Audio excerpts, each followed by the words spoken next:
जयंती, याद है तुमने कहा था जब तक हम दोनों एक दूसरे को ठीक तरह से जान नहीं लेते तब तक। किसी को जानने के लिए उसके करीब आना ज़रूरी होता है। कहीं तुम नपुंसक तो नहीं, इसलिए घर जवाई बनने के लिए तैयार हो गए? ये क्या कह रही हो तुम? जयंती, सोच के तो बोलो। अगर ऐसा नहीं है तो फिर दिखाऊंगा। दिखाओ मुझे अपनी मुंडानी। जयंती, मैं खुद से बहुत बातें करती हूँ, लेकिन लोगों की आवाज़ बनना चाहती हूँ। इसीलिए मैं अपने ये मोनोलॉग्स रिकॉर्ड करती हूँ। क्या मुझ में भी स्पार्क है? कहते हैं शब्द बहुत कीमती होते हैं, पर क्या लोग मेरे इन शब्दों की कीमत समझ पाएंगे?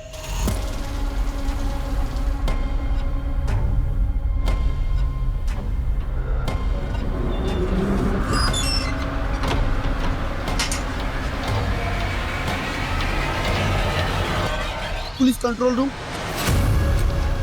इस वक्त की सबसे बड़ी खबर राजपुर रोड से आ रही है, जहां पर एटीएम कैश ले जाने वाली वैन को लूट लिया गया है। कहा जा रहा है कि इस वैन में तकरीबन 10 करोड़ रुपए कैश था।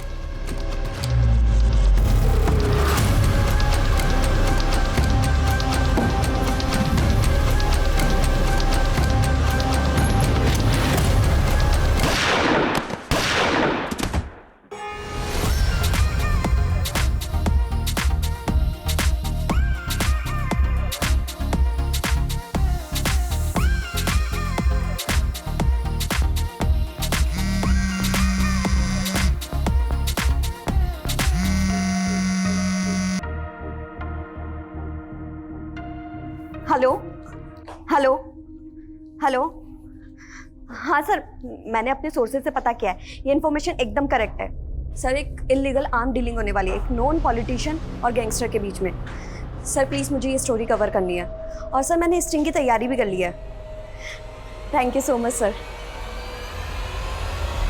क्या हुआ उजाली, तुम पार्टी से इतना दूर दूर क्यों भाग रही हो? मुझे और गौतम को साथ में देख के जेलसी हो रही है? वैशाली, मेरी लाइफ में ना इन सब फालतू बातों के अलावा भी बहुत काम है। फालतू बातें? याद है तूने बेट लगाई थी कि गौतम तुझे प्रपोज करेगा, लेकिन वो तो मुझसे शादी कर रहा है। क्या कर रहे हो तुम लोग यार? पार्टी में आया शिखर वार्ता में। कम ऑन यार, लेट्स हैव सम फन ना। चलो यार। नहीं गौतम, मुझे अर्जेंट काम से जाना है। अरे उजाली यार, तुम ऐसे नहीं जा सकती। कम ऑन यार, चलो ना। करण, मैंने बोला ना मुझे अर्जेंट काम से जाना है। I have to go. How rude. इसे क्या हो गया? लीव यार, चलो एंजॉय यार।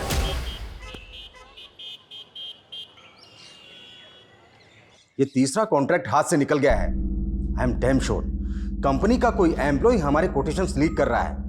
देखो, डिटेक्टिव करना है करो, मुझे कंपनी के हर एम्प्लॉय को इन्वेस्टिगेट करना है, समझे? पापा, ऐसा क्या हो गया आपके बिजनेस में कि आपको डिटेक्टिव करना पड़ रहा है? तेरा जर्नलिज्म क्या कम था? अब तो तेरे पापा भी ऐसी बातें करने लगे हैं कि सुनकर डर लगता है। मम्मा, अगर लाइफ में कुछ एक्साइटमेंट ना हो तो लाइफ जीने का मजा नहीं आता, है ना पापा? एक्साइटिंग की बच्ची, अपने मम्मी के कंसर्न को समझो। ये पत्रकारिता छोड़ और बिजनेस ज्वाइन कर ले। फिलहाल पापा मैं अपने जर्नलिज्म से बहुत खुश हूँ, और हाँ, मुझे चेंज करके फटाफट निकलना है कि स्टोरी कवर करनी है। मतलब तू एक और नया खतरा मोल लेने जा रही है? मम्मा, कोई खतरा मोल नहीं ले रही हूँ मैं। इतनी क्यों टेंशन लेते हो आप? डोंट मेक अस फूल बेटा, आई नो तुम अंडर कवर बन के डिस्गाइज लुक में इधर उधर जाती हो, और इस बार भी किसी मिशन पे जा रही हो।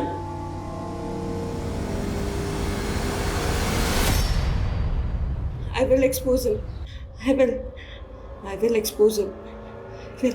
After all, it's a matter of national security. I will expose him. ओ मैडम, क्या कर रही है? खाना बनाने को बोला था, बीरबल की खिचड़ी नहीं। क्या बात कर रही है? हाँ? किसी लायक नहीं है तू। ना तो पति के पेट की भूख शांत कर सकती है, ना शरीर की।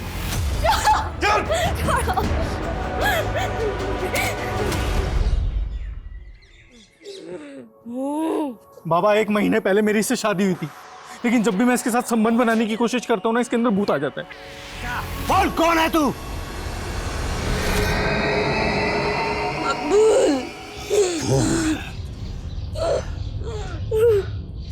तेरी बीवी के अंदर मकबूल का भूत है। बाबा आप इसका भूत निकाल सकते हो क्या? अरे निकालेंगे नहीं, खरीद भी लेंगे। तू तो बस बोली लगा। बाबा 1100 रुपये। 1100? अरे 1100 में इंसान नहीं पलता, भूत कैसे पालेंगे? 11,000 रुपए लगेंगे और गारंटी के साथ लिख कर देंगे कि तुम्हारी बीवी के अंदर मकबूल का भूत नहीं घुसे। हाँ। तो देखा आपने किस तरह से भूत खरीदी केंद्र पर भूत का सौदा किया जा रहा है।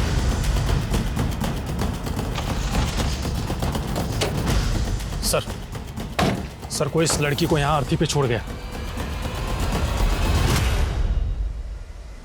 पूजा खोलो जरा।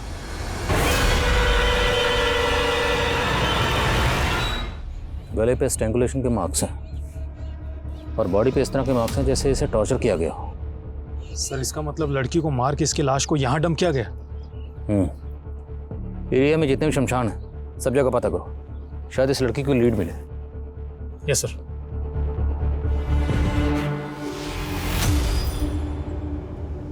पूजा बॉडी को जरा पलटो।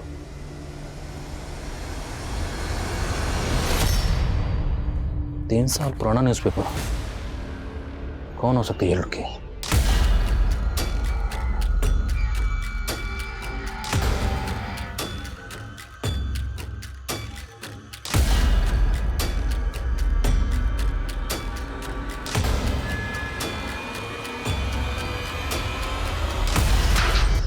बाहर खोले देख।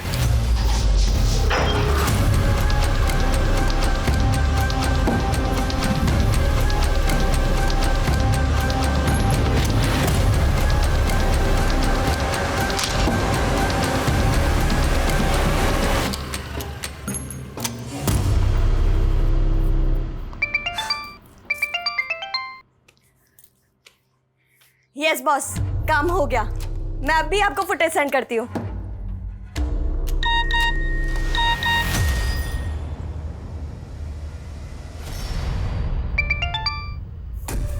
ये क्या बकवास है रुशाली?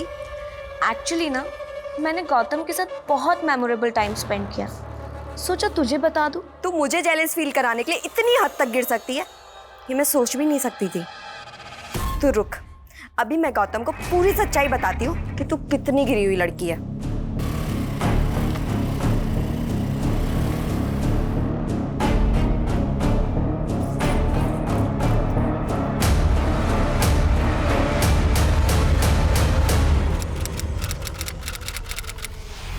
सर जिस लड़की की लाश हमें अर्थी पर मिली थी उसकी पहचान से जुड़ी कोई भी इंफॉर्मेशन नहीं मिल रही है और मिसिंग कंप्लेंट से भी कुछ पता नहीं चल रहा है। और सर उस एरिया के आसपास सभी शमशान घाट में पता किया, वहां से भी कोई क्लू नहीं मिल रहा।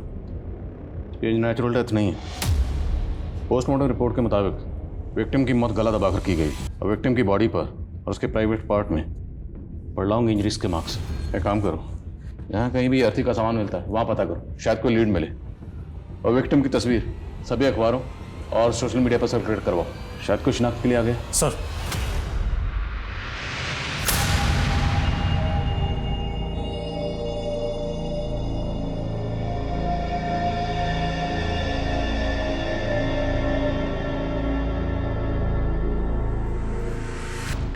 सुनीता, हाँ ये देख, ई न्यूज़पेपर में क्या छपा है? ये अज्ञात लड़की की लाश वाला है? अरे नहीं, ये देख, ये जिंदगी वाला। ये सुरेंद्र श्रीवास्तव नाम का आदमी अपनी बेटी के लिए घर जवाई ढूंढ रहा है। हाँ तो? अरे तो मतलब मैं चांस लेके देखूं, हो सकता है मेरी शादी उसकी बेटी से हो जाए। Hello, Kalanagar police station. आप कौन बोल रही हैं? सर मैंने ही आपको फ़ोन किया था। जिस लड़की का फ़ोटो आपने अखबार में छापा था वो हमारी पड़ोसी है, वो अपने पति के साथ यहाँ रहती है, पर कुछ दिनों से उसके घर में ताला लगा है सर। उस लड़की का और उसके पति का नाम क्या है? सर उसके पति का नाम तो बंसी है, पर लड़की का नाम मुझे नहीं पता। वो पिछले महीने उसे शादी करके यहाँ पर लाया था।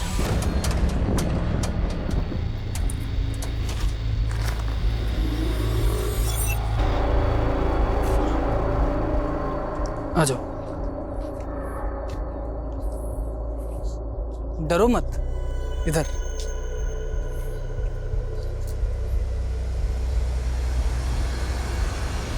आपके पास उनमें से किसी का फ़ोन नंबर है? जी उसके पति बंसी का नंबर है मेरे पास, पर वो बंद है नंबर। कोई बात नहीं, आप नंबर दीजिए। खुशबू नंबर। अनुज ताला तोड़ो।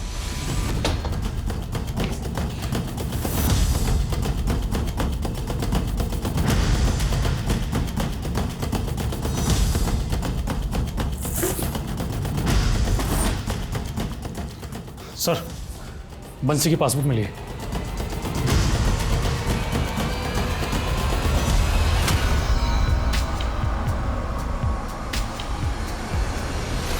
ये दोनों मियाँ बीवी में रिश्ता कैसा था? क्या बंसी अपनी बीवी को मारता पीटता था? सर उनके रिश्ते के बारे में तो मैं ज़्यादा नहीं जानती। सर वो लड़की घर से बाहर ही नहीं निकलती थी, काफ़ी डरी डरी भी रहती थी वो। सर, हमारे माँ बाप काफ़ी पहले ही गुजर गए थे। मेरी बहन सुनीता के अलावा मेरा और कोई नहीं है। बस हम दोनों भाई बहन मिलकर ही पापा का पुश्तैनी बिजनेस संभालते हैं। कितना टर्नओवर है बिजनेस का? करीब 1.5 करोड़। छोटा सा ही बिजनेस है। मैं पैसे से इंसान को नहीं तोलता। मैं खुद करोड़ों का मालिक हूँ, पर मेरी बेटी मेरे लिए सब कुछ है। वो शादी के बाद मुझे छोड़कर नहीं जाना चाहती, इसीलिए मैं उसके लिए घर जमाई ढूंढ रहा हूँ। जी वो सब तो ठीक है, लेकिन आपकी बेटी है कहाँ? अभी बुलाता हूँ। जयंती,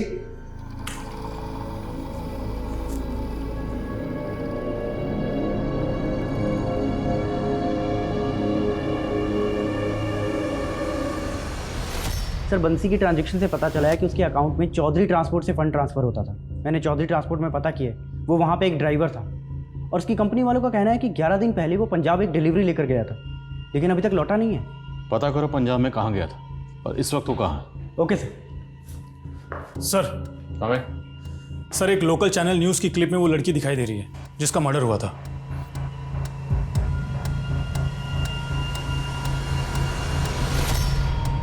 सर ये क्लिप करीब 3 महीने पुरानी है। जिस तरह से इस विक्टिम की बॉडी हमें अर्थी पर मिली, कहीं ये किसी उटपटांग तंत्र मंत्र की शिकार तो नहीं हुई? पता करो ये वीडियो कहाँ से अपलोड हुआ, इसका सोर्स क्या है। Yes sir.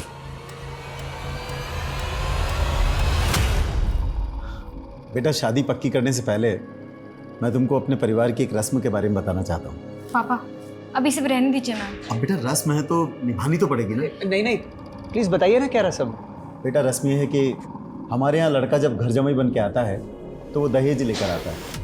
वैसे यहाँ भगवान का दिया सब कुछ है, पर तुम 11 लाख रुपए नकद दे देना। उस पैसे से मैं तुम दोनों के नाम से दान पुण्य कर दूंगा। देखा, मुझे पहले ही लगा था अखबार में घर जमाई का ऐड देने वाले लोग फ्रॉड होते हैं, और अब अगर इन्हें पैसे दे दिए तो ये हमें चपेट लगा के निकल जाएंगे।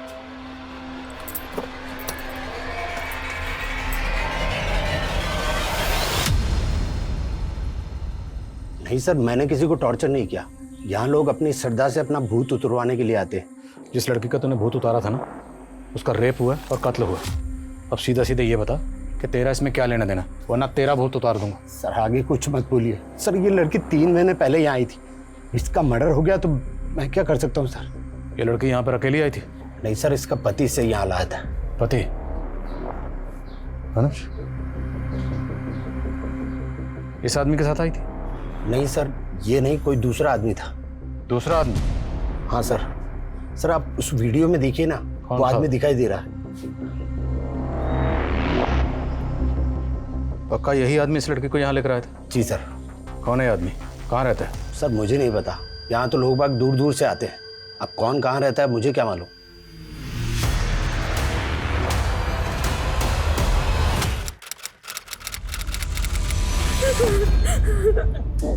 क्या हुआ उजाली, तुम रो क्यों रही हो? क्या हुआ बेटा? बोलो ना, बोलो बेटा।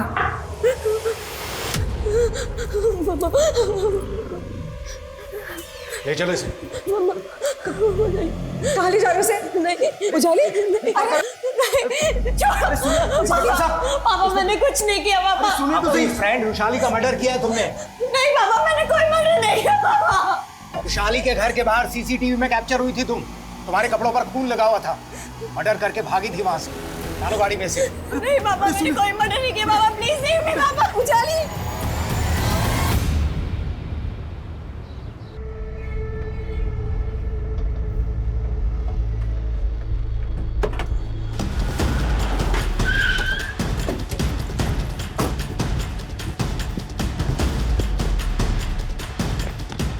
मैंने कुछ नहीं किया, मैंने कुछ नहीं किया। साहब मैं तो मेरे काम से पंजाब गया हुआ था साहब, वहाँ अखबार में देखा कि मेरी बीवी का यहाँ पे मर्डर हो गया, तो मैं डर गया था साहब। सब पता है हमें। तो एक लंबे अरसे से अपनी बीवी को फिजिकली और सेक्सुअली अब्यूज कर रहा था। तूने उसको नहीं साहब, हमारे तो शादी के बाद भी शारीरिक संबंध नहीं बने थे साहब। मैं सच कह रहा हूँ साहब, अभी 15 दिन पहले तुम उसको सही सलामत छोड़ के गया था साहब। पूजा, मुझे पंजाब से वापस लौटने में 6-7 दिन लग जाएंगे, तुम ध्यान रखना अपना। हाँ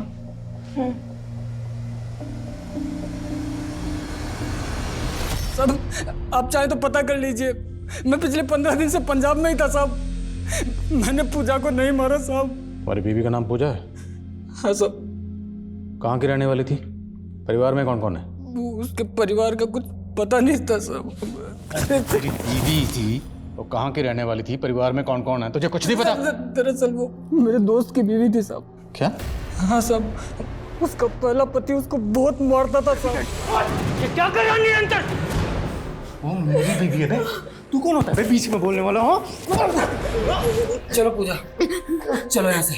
वो कभी ना चाहता तो पूजा को कहीं भेज देता साहब, इसलिए मैं उसे बचा के अपने साथ ले आया साहब। पानी तरुण, बताओ कहाँ रहता है तुम्हारे परिवार? पूजा ने मुझे कुछ बताया नहीं साहब, और इसलिए उसे सहारा देने के लिए मैंने उससे दूसरी शादी कर ली।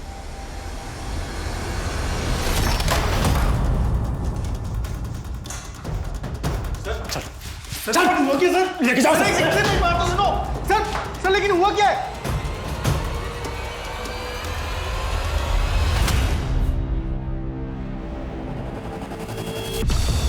साहब वो बंसी झूठ बोल रहा है साहब। सब सच ये है कि पूजा का दिमाग खराब था साहब। उल्टा मैं तो उसका इलाज करवा रहा था। तो उल्टा इलाज करवा रहा था उसका? काफी लंबे अरसे से उसको टॉर्चर कर रहा था और उसे फिजिकली और सेक्सुअली अब्यूज भी कर रहा था। साहब सच बात तो ये है कि मैं कभी पूजा के साथ फिजिकल रिलेशन बना ही नहीं पाया साहब। मैं जब भी उसके पास जाता रहा उल्टा मुझे मारने को दौड़ती थी साहब। तो इसलिए तूने उसे मार दी? साहब मैं क्यों मारूंगा उसको साहब, उसका दिमाग बिल्कुल खराब था। सच बताऊं तो औरत कभी मुझे समझ ही नहीं आई साहब। कभी तो गवार वाली हरकत करती थी, कभी अंग्रेजी में बड़बड़ाती थी। I will expose him. I will expose him. After all, it's a matter of national security. I will expose him. पूजा के पेरेंट्स कहाँ रहते हैं? वो अनाथ थी साहब। 6 महीने पहले एक सामूहिक विवाह में मेरी उससे शादी हुई थी। सामूहिक विवाह? हाँ साहब वो मुकेश नाम का एक सामाजिक कार्यकर्ता है, उसने ही हमारी शादी कराई थी। ये लीजिए, हमारा एनजीओ 21 अनाथ लड़कियों की शादी करवा रहा है, और मैंने सुना है कि तुम्हारी भी शादी नहीं हो रही है। तो तुम चाहो तो इनमें से किसी एक लड़की के साथ एनजीओ द्वारा आयोजित सामूहिक विवाह सम्मेलन में शादी कर सकते हो। सर ये वाली साहब मुझे नहीं मालूम था कि जिससे मेरी शादी हुई थी वो दिमाग से खिसकी हुई थी। मुकेश और उस एनजीओ की डिटेल्स हो जिन्होंने तुम्हारी शादी करवाई थी। ठीक है साहब। जयंती, याद है तुमने कहा था जब तक हम दोनों एक दूसरे को ठीक तरह से जान नहीं लेते तब तक किसी को जानने के लिए उसके करीब आना ज़रूरी होता है। कहीं तुम नपुंसक तो नहीं, इसलिए घर जवाई बनने के लिए तैयार हो गए? ये क्या कह रही हो तुम? जयंती सोच के तो बोलो। अगर ऐसा नहीं है तो फिर दिखाऊंगा मुझे अपनी मुंडानी। जयंती, लेकिन सर कहीं से भी ये पता नहीं चल रहा है कि उन्होंने वो अर्थी कहाँ से खरीदी होगी जिस पे पूजा की लाश मिली थी। सर मुकेश का फोन काफी महीनों से बंद है, वो भी गायब है। और निरंतर ने जिस एनजीओ के बारे में हमें बताया था वो एनजीओ वाले किसी भी मुकेश को नहीं जानते और ना ही कोई सामूहिक विवाह करवाते। मतलब निरंतर ने झूठ बोला, पर फिर भी ये मुकेश गायब क्यों है? और निरंतर और बंसी ने बताया कि उनके पूजा के साथ किसी तरह के कोई फिजिकल रिलेशन नहीं थी, जबकि पोस्टमार्टम रिपोर्ट के मुताबिक पूजा को लंबे अरसे से फिजिकली और सेक्सुअली टॉर्चर किया जा रहा है। सर हो सकता है बंसी और निरंतर दोनों मिलकर हमें घुमा रहे हैं, शायद दोनों ही उसका रेप करते हो। और निरंतर ने बताया कि पूजा कभी कभी अकेले में इंग्लिश में बड़बड़ाती थी। I will expose him. After all, it's a matter of national security. तो मुमकिन है कि पूजा किसी पढ़ी लिखी फैमिली से बिलोंग करती है और ज़हनी हालत खराब होने की वजह से गलत लोगों के चंगल में फंस गई। सर हमने निरंतर के घर की भी तलाशी ली तो वहाँ पर हमें एक रसीद मिली है जिस पर किसी मकबूल भूत की खरीदी के बारे में लिखा गया है। मकबूल भूत? हाँ सर। और सर निरंतर की घर की दीवार पर ब्रेकिंग न्यूज़ लिखा हुआ था। और वहीं हमें कुछ ऐसे पेपर्स मिले हैं जिसमें कुछ इंग्लिश में लिखा हुआ है। और सर निरंतर ने हमें बताया था कि पूजा ये सब ट्रांस में आकर लिखा करती थी। ये तो किसी न्यूज़पेपर के हेडलाइन की तरह लग रहा है। विक्टिम की बॉडी हमें जिस धरती पर मिली थी उस पर कुछ न्यूज़पेपर थे। उन न्यूज़पेपर की हेडलाइन को इन हेडलाइन से मैच करके देखो कोई कनेक्शन बनता है। और पूजा की तस्वीर को इंडिया के सभी थानों में सर्कुलेट करवाओ। आई थिंक हमें पूजा के केस को समझने के लिए पूजा और उसकी स्टेट ऑफ माइंड को समझना पड़ेगा। Yes sir.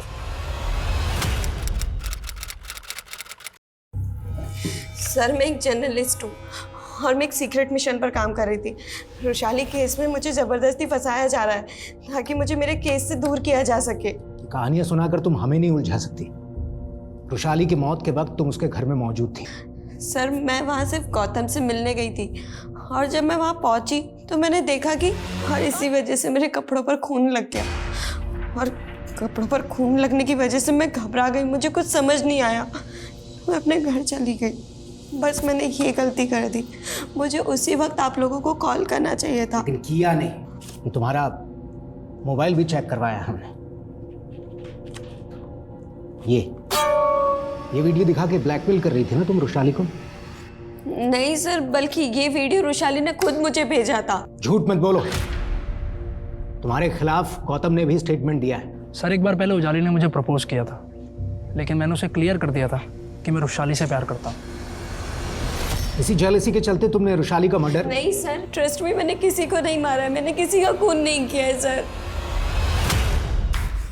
बेटा एनजीओ तो क्या, तो जिस मोहल्ले में रहता है ना, वहां भी आज तक कोई सामूहिक विवाह नहीं हुआ है। पूजा को कहां से लाया था बोल? सब मुकेश लाया था पूजा को मेरे पास।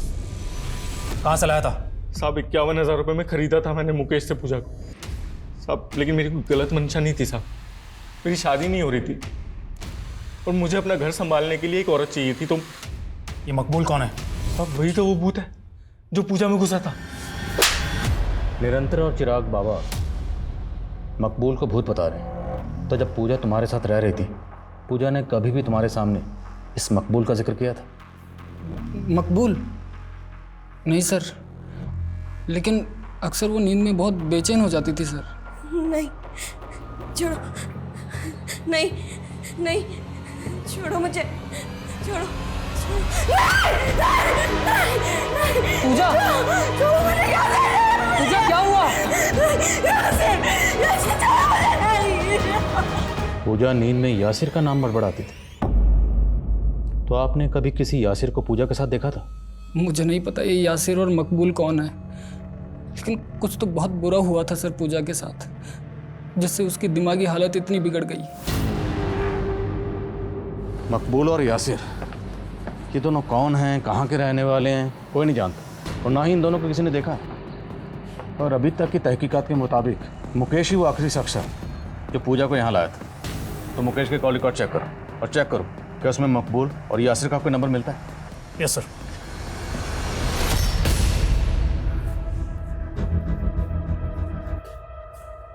दिनेश, तेरा जयंती से कोई झगड़ा हुआ क्या?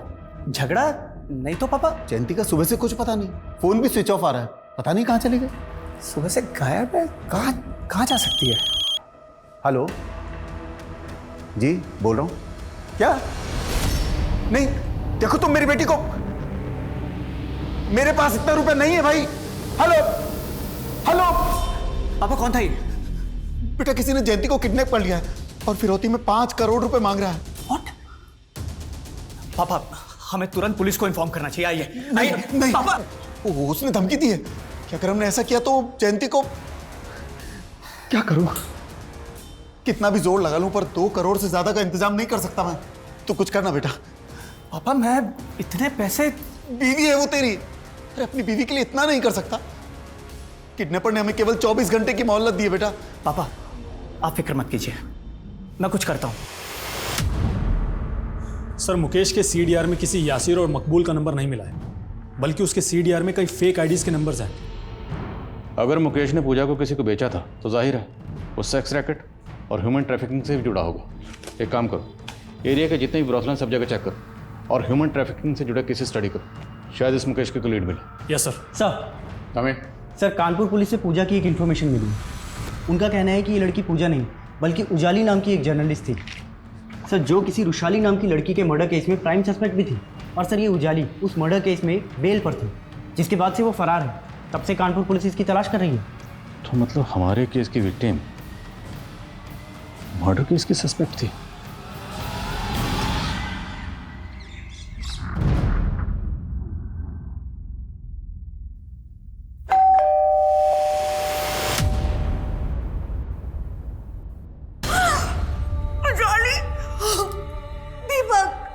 आप जानते थे कि 3 साल से आपकी बेटी उजाली कहाँ रह रही थी?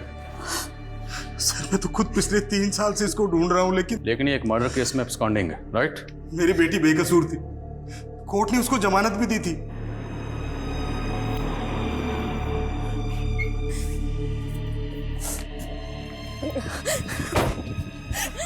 जमानत पर बाहर आने के बाद उसको किसी ने अगवा कर लिया था सर। किसने अगवा किया? कौन था वो? ये तो नहीं मालूम, लेकिन उसके साथ साजिश हुई थी। हमने उसकी मिसिंग कंप्लेंट भी पुलिस में लिखवाने की कोशिश की थी सर, लेकिन पुलिस ने हमारी कंप्लेंट तक दर्ज नहीं की, उल्टा उस पर फरार अपराधी का टैग लगा दिया सर। कहीं ऐसा तो नहीं कि मर्डर चार्जेस से बचाने के लिए आपने खुद ही अपनी बेटी को कहीं भेज दिया छुपने के लिए? नहीं सर, मैं तो पिछले 3 साल से उसकी तलाश में था। मैंने सपने में भी नहीं सोचा था कि एक दिन उसकी मौत की खबर सुनने को मिलेगी। आपकी बेटी उजाली पूजा बनकर कोटा में इन लोगों के साथ में रह रही थी। इनमें से किसी को जानते हैं आप? नहीं।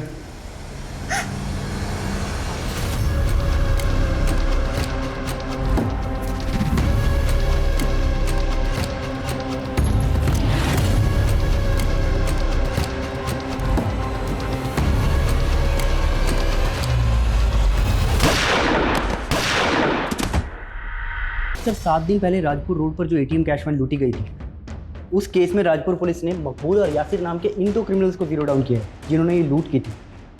सर हमारे केस में भी तो मकबूल और यासिर यही दोनों नाम सामने आए और अब राजपुर पुलिस इन दोनों को ढूंढ रही है। पर हमारे केस में जो यासिर और मकबूल के नाम सामने आए हैं उन किसी ने देखा नहीं, उनके सिर्फ नाम सामने आए थे। अब ये महज इत्तफाक है कि इन दोनों के नाम भी सेम हैं, क्या ये दोनों वही हैं? राजपुर पुलिस से कांटेक्ट करो और पता करो क्या इन दोनों का हमारे केस से कनेक्शन बैठता है। साहब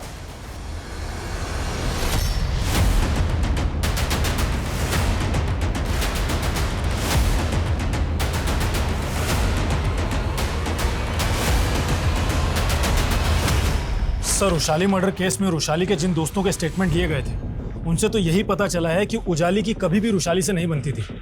और सर उजाली जब बेल पर रिहा हुई थी तो उसने लास्ट कॉल किसी करण नाम के लड़के को किया था। और सर करण ने कानपुर पुलिस को काफ़ी हैरान करने वाले स्टेटमेंट दिए थे। उजाली ने जब मुझे लास्ट टाइम कॉल किया तो उसने मुझसे फेवर मांगा था। उसने मुझसे कहा कि मैं अपने क्रेडिट कार्ड से उसके बेंगलोर जाने के लिए फ़्लाइट की टिकट बुक कर दूँ, लेकिन सर ऐसा करके मैं फंसना नहीं चाहता था, इसलिए फिर मैंने कोई टिकट बुक ही नहीं की। करण के स्टेटमेंट के बाद कानपुर पुलिस ने उजाली को बेंगलोर में भी ढूंढने की कोशिश की थी। भले ही कानपुर पुलिस की ये थ्योरी है कि उजाली ने रुशाली का मर्डर किया और फरार होगी, लेकिन रुशाली मर्डर केस में सस्पेक्ट तो रुशाली का मंगेतर गौतम भी था। अब चूंकि उजाली कहीं गायब होगी तो सारा शक उसी पे आ गया और गौतम को मिल गई क्लीन चिट। तो सर उजाली को गायब करने में गौतम का भी हाथ हो सकता है? मुमकिन है, या ये भी मुमकिन है कि उजाली खुद ही कहीं गायब हो गई और वो पागलपन वो सिर्फ महज उसका एक ड्रामा। आई थिंक हमें रुशाली मर्डर केस से जुड़े लोगों को भी इन्वेस्टिगेट करना चाहिए। हो सकता है उन्हीं में से किसी ने उजाली को गायब किया और उसका मर्डर भी कर दिया। नेताजी वो जर्नलिस्ट उजाली, उसके मर्डर केस वाली पुलिस अब रुशाली मर्डर केस में दिलचस्पी ले रही है। कहीं ऐसा ना हो कि वो उजाली का लिंक ढूंढते ढूंढते हम तक पहुंच जाए। सर उजाली 3 साल से गायब थी। अब अगर उसकी लाश मिली है तो इसका मतलब ये तो नहीं कि उसने रुशाली का मर्डर नहीं किया होगा। एक बात बताओ, तुम और रुशाली दोनों लिव इन रिलेशनशिप में थे ना? हाँ सर। तो उजाली के फ़ोन पर तुम्हारा और रुशाली का एक वीडियो मिला था, जो भेजा तो गया था रुशाली के फ़ोन से, पर हो सकता है वो वीडियो तुमने भेजा ताकि उजाली को फंसा सको। नहीं सर, मैंने ऐसा कुछ भी नहीं भेजा था। वो लड़की एक क्राइम रिपोर्टर थी, हो सकता है उसके क्रिमिनल्स के साथ कनेक्शन रहे हो, जो उसे 3 साल से प्रोटेक्शन दे रहे थे। तो मतलब तुम उन क्रिमिनल्स को जानते हो? नहीं सर, मैं तो बस वो कह रहा हूँ जो यहाँ के लोकल न्यूज़पेपर्स में छपा था उजाली के गायब होने के बाद। और सर कबरी से एक इन्फॉर्मेशन मिली है। मुकेश एक लड़की का सौदा करने के लिए दौलतपुर आने वाला है। उठाओ सर। Yes sir. अरे और कितना वेट कराएगा? कब से वेट कर रहा हूँ, लड़की कब आएगी? हाँ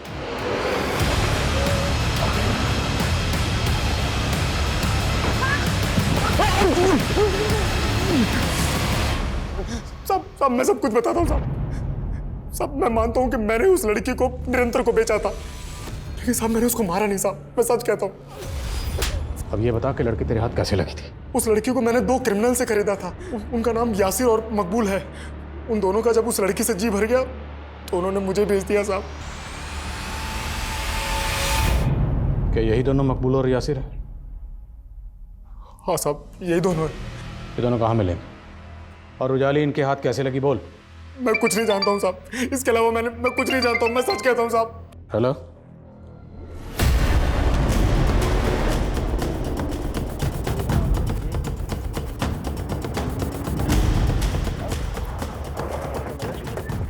सर एक राहगीर ने इस लड़की की लाश को देखा और उसके बाद हमें फ़ोन किया।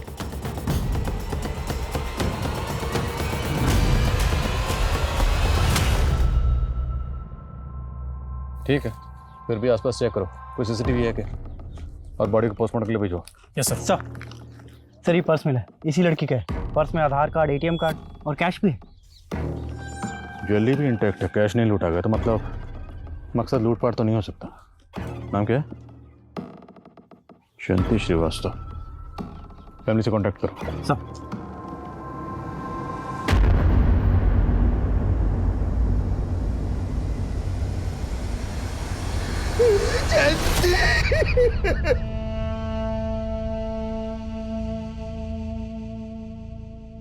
सर पक्का मेरी बेटी का मर्डर मेरे दामाद ने करवाया सर, और उसी ने मेरी बेटी का किडनैप भी करवाया था। तो जब आपकी बेटी किडनैप हुई थी तब आपने पुलिस कंप्लेंट क्यों नहीं की? मुझे किडनैपर ने धमकी दी थी सर।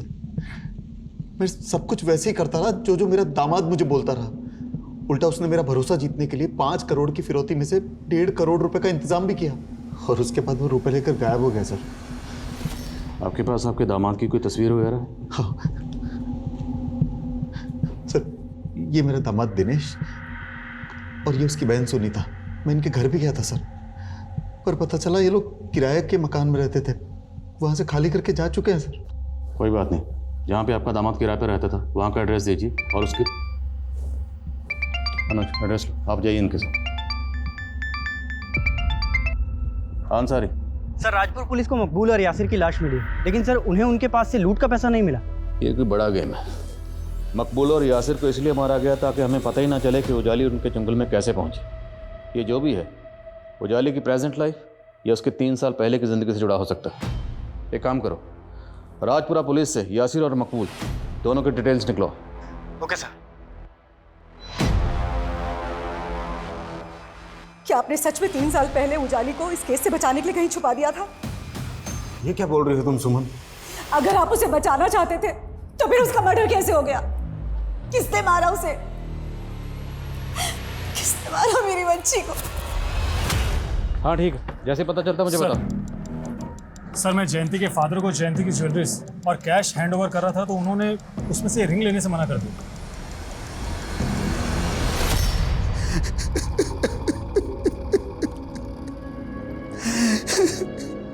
ये बाकी सब तो जयंती का है सर, पर ये तांबे की अंगूठी जयंती की नहीं है सर। लेकिन ये अंगूठी तो आपकी बेटी की उंगली पर ही मिली है। पर जयंती तांबा पहनती नहीं थी, उसे ज्योतिषी ने मना किया था। अगर जयंती तांबे की रिंग नहीं पहनती थी तो फिर ये तांबे की रिंग उसकी उंगली में कैसे आई?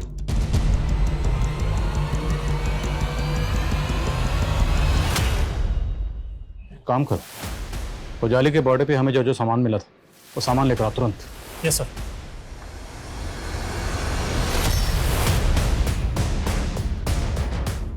Exactly same.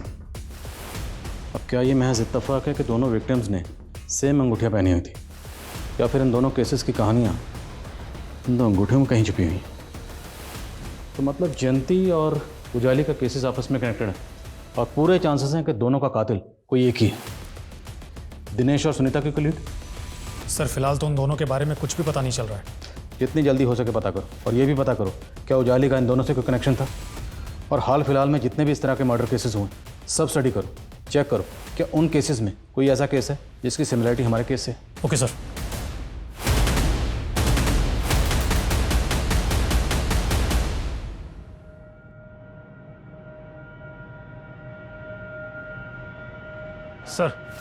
सर मैंने रुशाली और उजाली के कॉलेज टाइम के कई दोस्तों से पूछताछ की। सर पूछताछ में एक नया ही एंगल सामने आया है जो कि करण के खिलाफ जाता है।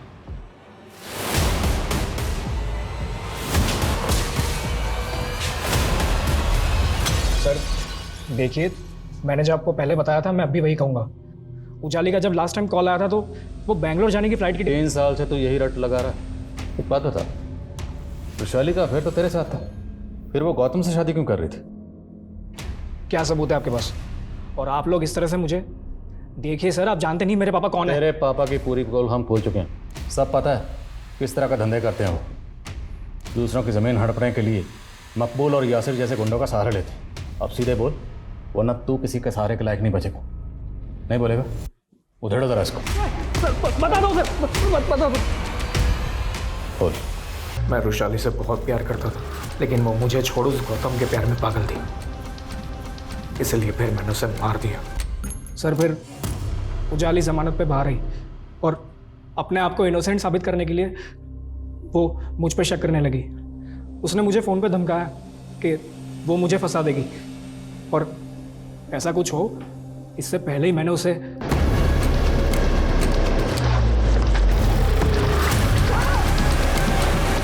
सर मैंने उन दोनों बेवकूफ़ों को बोला था कि उजाली को मार के गायब कर दे, लेकिन पहले उन दोनों ने उसके साथ मज़े किए, फिर पैसों के लालच में उसे बेच दिया। और यहाँ आप लोग रुशाली मर्डर केस में लग गए, तो मुझे लगा कहीं मैं ना फंस जाऊँ, इसलिए फिर मैंने उन दोनों को भी मार दिया। मैं मानता हूँ कि मैंने रुशाली को मारा था, पर उजाली 3 साल से कहाँ है मुझे नहीं पता। मैंने नहीं मारा उसे सर, यकीन कीजिए सर, मैंने नहीं मारा उसे। सर मुझे 3 अलग अलग एरिया के 3 मर्डर केसेस के बारे में पता चला, जिसमें विक्टिम की उंगली पर ठीक वैसे ही तांबे की अंगूठी मिली थी, और सभी औरतें थीं, और सबको गला दबा कर मारा गया था। और तीनों केसेस में क्रिमिनल की लीड? हाँ सर एक विक्टिम को मर्डर से पहले एक लड़के के साथ में देखा गया था, उसका स्केच भी बना था। सर आज तक इस लड़की की पहचान नहीं हो पाई है। सर ये दिनेश और सुनीता तो बहुत पहुंची चीज़ निकले सर। सर ये दोनों भाई बहन नहीं हैं, बल्कि पति पत्नी हैं, और इन्होंने कई शहरों में कई फ्रॉड किए हैं सर। दिल्ली, गुजरात और एमपी की पुलिस इन्हें कई सालों से ढूंढ रही है। देखा स्वीटहार्ट, कैसे 11 लाख देके मैंने करोड़ों अंदर कर लिए। सो अब क्या प्लान है? जाने मन अगला प्लान ये है कि इस बार मैंने शादी की थी, अगला बकरा किसी लड़के को बना के उससे तुम शादी कर लेना। क्यों?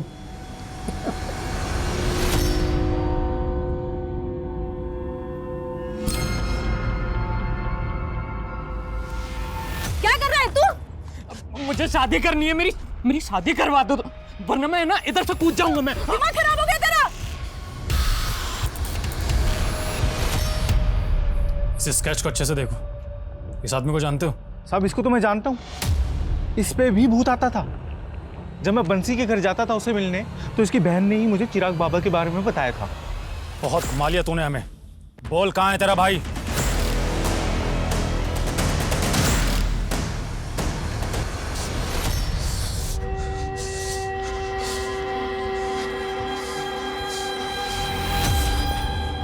शादी नहीं करेगी ना मुझसे?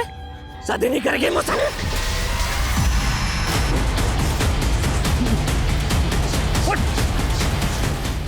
मैंने किसी को नहीं मारा साहब, वो मेरे बाप ने इन सब का मर्डर किया। कम से कम मरने के बाद तो अपने बाप को सुकून से रहने दे। नहीं साहब, वो मेरा बाप मरा नहीं है कमीना, उसका भूत है ना साहब, वो मेरे अंदर आता है रोजाना, बोलता है कि मैं ना खा रहा हूँ, निकम्मा हूँ, और कोई लड़की मुझसे शादी नहीं करेगी साहब। हाँ, और मैं जब भी किसी लड़की को पसंद करता हूँ ना साहब, मार देता है। वो पूजा है ना साहब, उसको भी मेरे बाप के भूत ने मार दिया। तूने बताया नहीं ना मुझसे शादी कब करने वाली है? मैं तेरे लिए सगाई की अंगूठी भी लेकर के आऊँ। बोल ना। छोड़ो मुझे।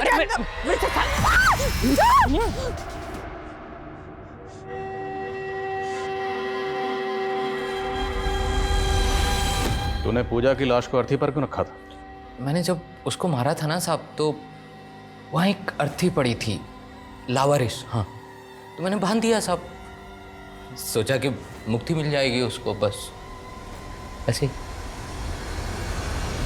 और जयंती, उसको क्यों मारा? उसके बाप ने इश्तिहार दिया था शादी का, और जब मैं पहुंचा ना वहाँ पे तो शादी हो चुकी थी साहब। फिर मैंने एक दिन देखा कि उसका जो पति है ना साहब, वो उसको है ना कार से बीच रास्ते में छोड़ करके भाग गया था।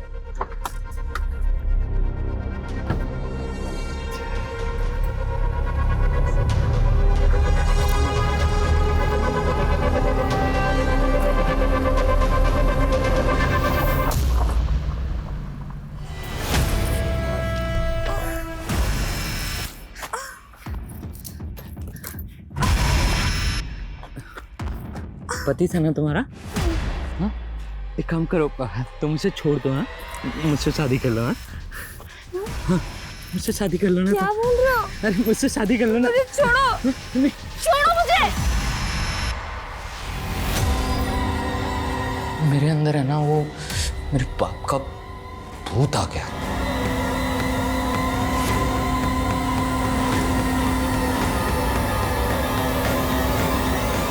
आप ना मेरी शादी करवा दो, फिर कोई नहीं मरेगा।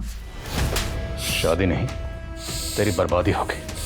और चिंता मत कर, इस जेल से अब तुझे कभी मुक्ति नहीं मिलेगी, यही सड़ेगा जिंदगी भर।